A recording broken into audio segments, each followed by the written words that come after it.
Dur bakalım bir tane.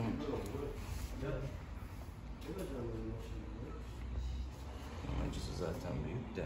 Harikasın. Şimdi bayılacak. Ondan sonra operasyona başlayacağız inşallah. Evet arkadaşlar, bu güzelliği ne yazık ki domuz avındayken domuz dişlemiş. Şöyle gösterebilirsin. Burayı mozaikleyelim ama. Şimdi onun küçük bir dikiş atacağız. Yarısı gerçekten çok büyük.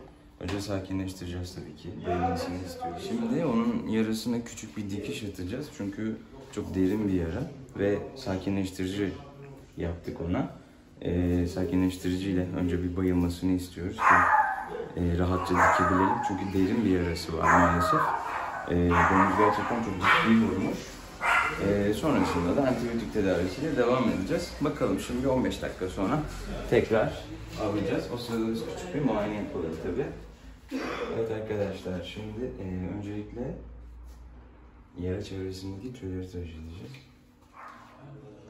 Ki mikrop kapmasın ve dikişimizi rahat atabilelim, yara dokusunu rahat görelim, enfeksiyon gibi bir risk daha minimum seviyelere insin. Amacımız o. Evet, çok derin ama, çok derin. Bana kızma, tamam mı? Tıraş yapacağım birazcık sadece.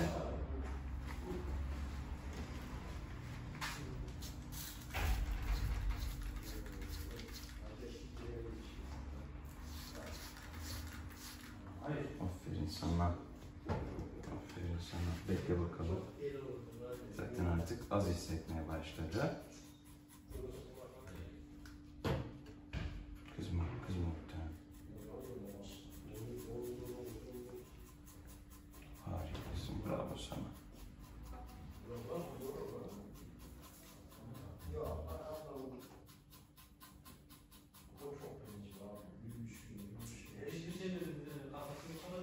Şöyle yerimizi gösterelim.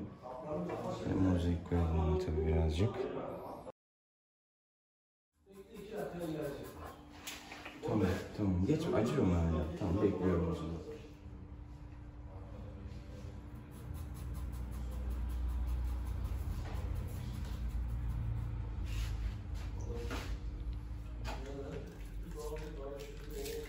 Şimdiye kadar yıkaman gerekiyordu senin. Sen çok dayanıklısın maşallah anesteziye.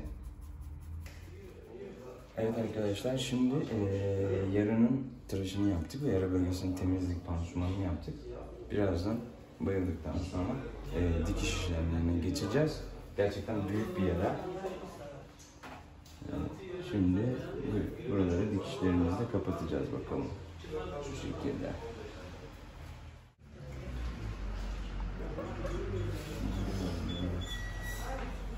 Yağ tabakasının kadar ortaya çıkmış ama kası yırtmamış. O en büyük avantajımız.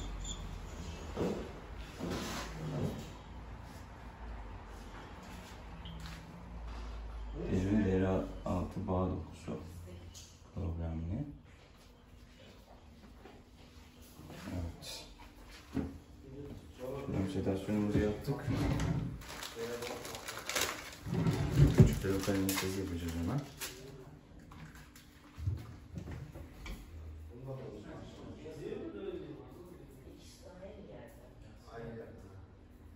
Bir arkadaşım göndermiş. O geldi. Diğer telefon geldi. Bu da yaralanmış.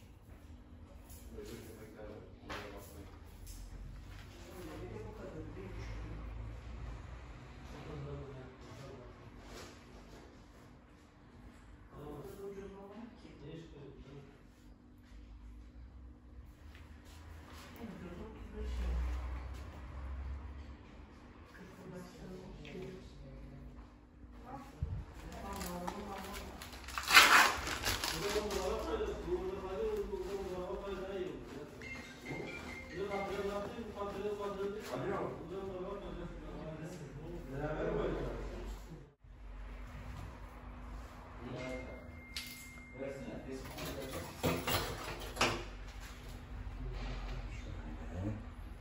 İşimize başlayalım bakalım. Her şey yerine çekmemiz oturtmamız lazım. Burası bizim için güzel bir başlangıç.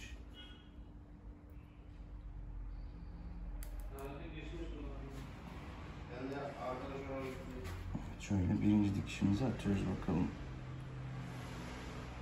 Bütün dokuyu yerine tekrar oturtacağız. Yaklaşık 10 gün içinde iyileşmiş olacak inşallah. Enfekte olmadığı takdirde. O yüzden antibiyotiklerin çok sıkı bir şekilde kullanması lazım. Ve sonrasında dikişlerini alacağız onu. Bir de ısırık yaraları daha çok enfekte olmaya meyilli yaralar oluyor. O sebepten ötürü çok daha dikkatli kullanmak gerekiyor antibiyotikleri. Çok daha özenli diyeyim daha doğrusu.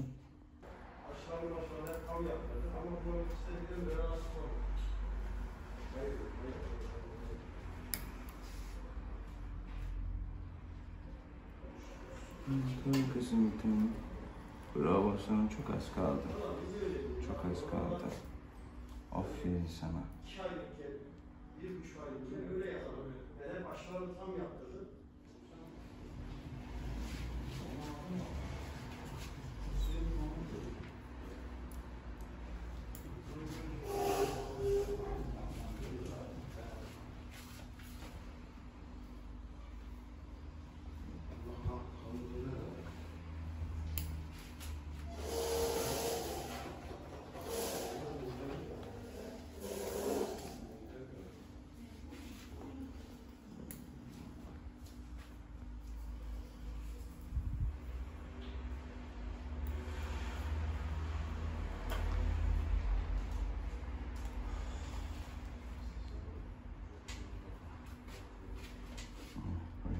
Dikiş atacağız. İstanbul'da Akçay'ı gittiğinde sokağa gelmedi, köpek sokakları. 10 sene sonra da istersen kullanırsın. Birinci dikişimizi tamamladık. Şimdi içeriye drenajı sağlaması için bir gazlı bez bırakacağım. O orada kalacak iyileşmenin belli bir süresi boyunca. Onun iyileşmenin ilerleyişine göre karar vereceğiz gününe. Yoksa içeride irin oluşur. İçerideki drenaj sağlanamazsa ve yara iyileşmez, enfekte olur. Daha kötü bir hal alır. Bütün amacımız buna engel olmak bu drenaj sayesinde. Çok ufak boşluk bırakacağız. Yer çekimine uygun şekilde boşluk bırakarak dikiş yapıyoruz ki akıntı akması gerektiği yönde akabilsin.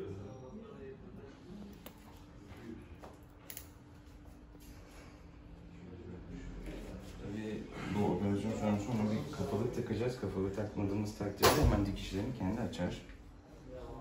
O sebepten ötürü. Evet, şöyle dikişimizi gösterelim. Bu birinci dikişimiz. Evet, şimdi diğer dikişimizi atalım bakalım. Bu daha derin bir yara.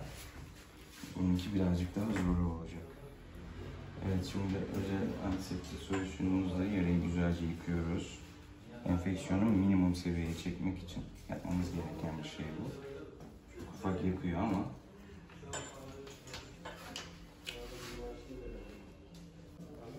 evet, yıkamamızı yaptık. Şimdi dikişimize geçeceğiz. Evet, dikişimize devam ediyoruz. İkinci yarımız da bitmek üzere, dikişi tamamlanmak üzere.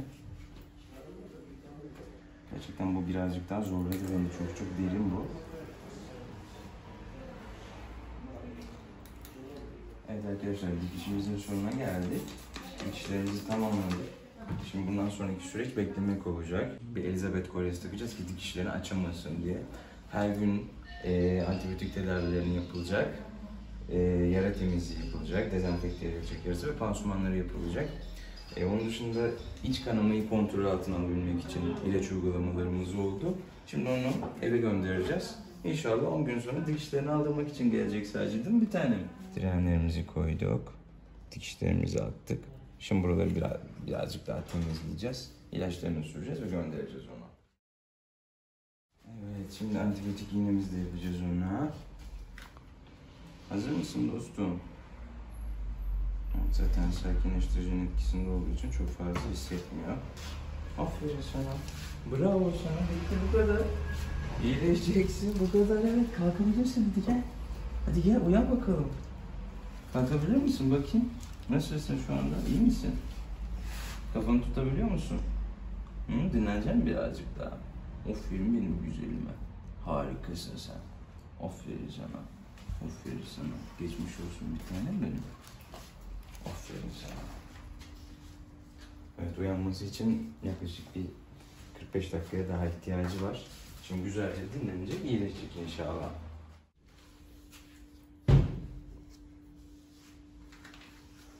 Evet arkadaşlar, ne yazık ki her zaman koloji hekimlik için gelmiyorlar. Yani aşılar için gelmiyorlar. Bazen böyle vakalarla da karşılaşabiliyoruz.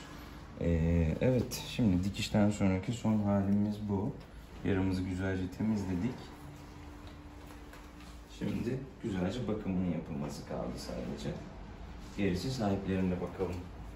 Evet, hadi bakalım. Görüşürüz dostum. Görüşmek üzere.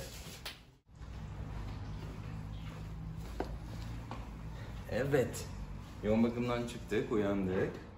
Artık yavaş yavaş ayıldık. Şimdi tabii ki kafalığımızı takacağız ki dikişlerini açmasın diye. Yoksa bunlar söz dinlemiyorlar. Hemen dikişlerine saldırıyorlar. Kaşındığı için açmaya kalkıyorlar. O yüzden belli bir müddet, önümüzdeki 1,5 hafta kadar, 10 gün kadar diyeyim daha doğrusu, bu kafalıkla yaşayacak. Yemek yemesi veya su içmesi bir zorluk çıkarmayacak. Ona uygun kap kullanıldığı takdirde çok rahat bir şekilde yiyebiliyorlar. Ona sahipleri dikkat edecek zaten. Evet, şimdi bunu bağlayalım buraya. Dostum üzgünüm, böyle yaşaman gerekiyor belli bir süre. Evet, şunu da alalım. Sargı beziyle tasmaya sabitlayacağız onu. Hiç çıkaramasın diye. Evet, dur bakalım. Bunlara Elizabeth kolyesi diyoruz ya da yakalık diye de adlandırılıyor. Uygun bir şekilde, boynunu çok sıkmayacak ama çıkaramayacak şekilde bağlamak gerekiyor. O çok önemli. Genelde tasmayı tutturuyoruz boyun tasmasına. Evet, aferin sana. Bu şekilde yarasına ulaşamamış olacak ve yarası kolay bir şekilde iyileşecek dikişlerini açmadan. Dikişlerini açtığı takdirde ne yazık ki operasyonun tekrar edilmesi gerekiyor. O yüzden bizim için en önemli noktalardan bir tanesi bu. Bazen hayvan sahipleri dayanamıyorlar. İşte köpeğime kıyamadım, çıkardım diyorlar. O zaman ne yazık ki aslında kıymış oluyorsunuz. Çünkü ikinci bir operasyon gerekiyor öyle olduğu zaman. Böyle bir şeyin olması için en doğrusu kafalığı çıkarmamak. Tamamdır burası.